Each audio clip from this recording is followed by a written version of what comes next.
We're back, everyone. We're back to the show with the CMO of CS Design, Sean Campbell, local marketing firm here in Tucson. You know, we talk a lot about Facebook and about social media and different aspects of social media. And one thing that I've heard a lot of is that in order to get your content seen, you really need to have engagement. And that goes across all forms, you know, all the platforms. Yeah. What are some recommendations you'd give for trying to get that engagement that still is staying true to your brand, but also getting people to engage and understand? Yeah, I work with a number of local, companies, and whenever there are like the big events, like the 4th Avenue Street Fair just came by, create, something on Canva. I'm sure you've used Canva. Just ask, what's your favorite fair food? What's your, what do you like most about the fair? Create an image to where it's asking that question to it prompts people to engage on your post, right? Is engagement, you consider engagement the same thing as responses? You just need responses back? Engagement, if we're just talking specifically Facebook, is either a like, a share, or a comment. But if you can get people to comment on that, that's going to increase the likelihood of increasing your organic or unpaid reach. So that question is like spot on in so many different ways, because that's essentially what you want to do is have some posts mixed in your monthly calendar that are specifically to increase engagement.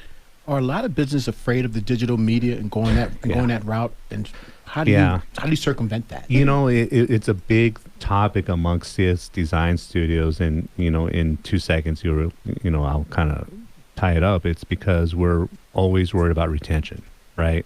And the number one reason why people do not stay with any digital marketing firm? What would be your guess? Too much work. Too much work. Not being able to measure the results. Right. What would you say, Danielle?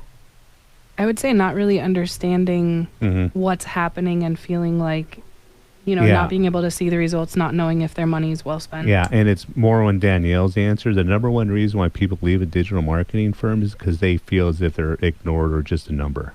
Okay. Right? So I was with you, Sandra, thinking it's like, okay, it's the ROI. It's the ROI. They want to know what the ROI is. That's not it at all, right?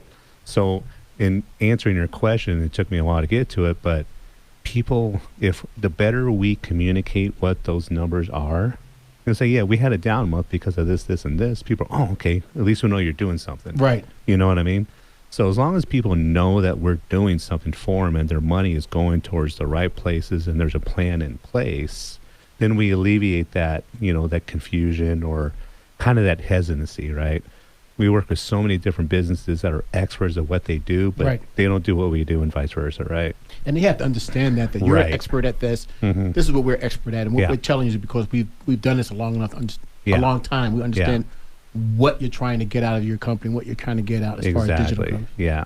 I think one of the other struggles for businesses when it comes to social media is that it is a moving target. Yes. The rules change, the algorithms, everything that they want to see changes so frequently that if you are not in that industry, it's hard to stay. Yeah, relevant. and no disrespect to anybody that tackles the whole gamut of digital marketing. When someone says, I do social media, I do SEO, I do Google, then you must be brilliant, right? But I stay in my lane, right? I know a little bit about those other areas, but they're, Sandra, you're 100% right. Just like in real estate, things are always changing. It's a moving, target. Oh yeah, let's talk interest rates and financing. Right. So that's why I stay in my lane with social, because there's something new each and every day with Facebook and Instagram, Twitter, YouTube.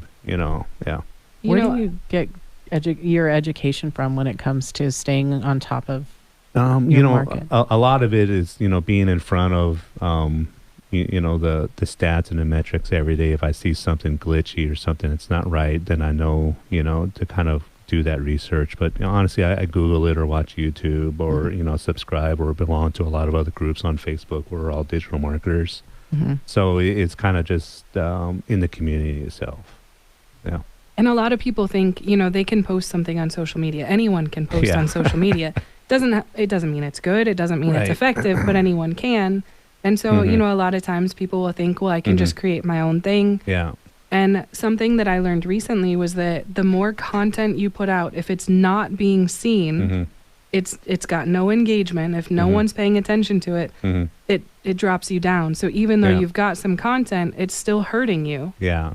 And I've got a question in that where, across the different kinds of social media platforms, the Instagram and Facebook or LinkedIn, if you're not keeping up with all of them, depending on your business, one may be better than another.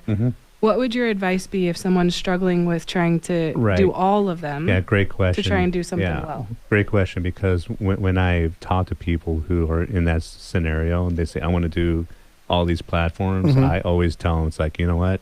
Let's pick the best one for you, and you just worry about this one for 6 months. Okay. Don't even open up those other apps. Don't even look at, Facebook, Instagram. All you should do is just concentrate on LinkedIn and learn LinkedIn inside and out, and invest every single day, even on the weekends, on some activity on LinkedIn. And then once you think you got it, quote unquote, right, then move on to the next one. So that'd be a great piece of advice for any realtor out there. Don't try to tackle it all at once. Learn one social platform for a good 6 months, and then tackle another, then another. I think measuring your success is also a challenge. Yeah. Because you can have great content, and like Danielle said, if you're not getting engagement with it, is it actually harming you that you're putting out too much content that's not relevant? Yeah, if it's not relevant, if the two of you are putting out content regarding, I don't know, the coolest muscle cars out there, obviously, right?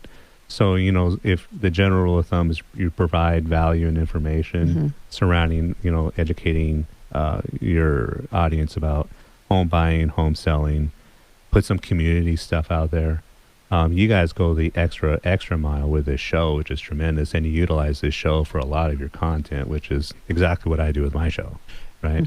It sounds like you're saying that people need to stay in their wheelhouse, know your wheelhouse, and that's what your expert are. Just like you and CS Design, you guys have your expert area, and you stay within that in that wheelhouse. Yeah, the challenge for us is learning just enough of our clients' business to portray it the right way in their brand and in their voice and whatnot.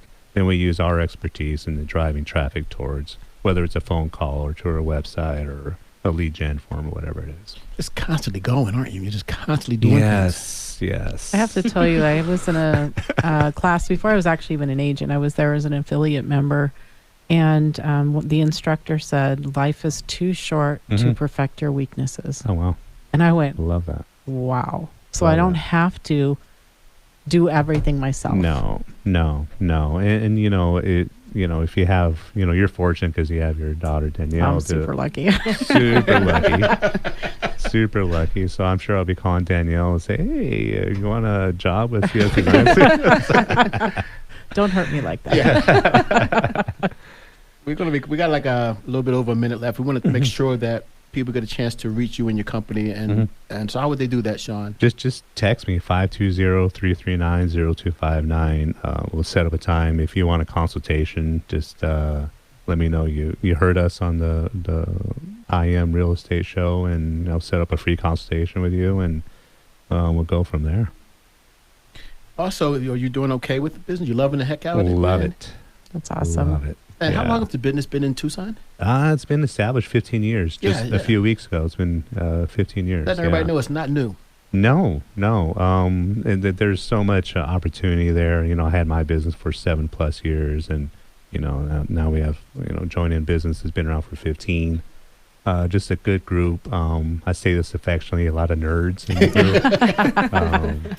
Well, thanks for being the nerd of the day for us. We appreciate you being here, Sean, and we love you and think that you're awesome. So thank you so much. The chief nerd officer. All right.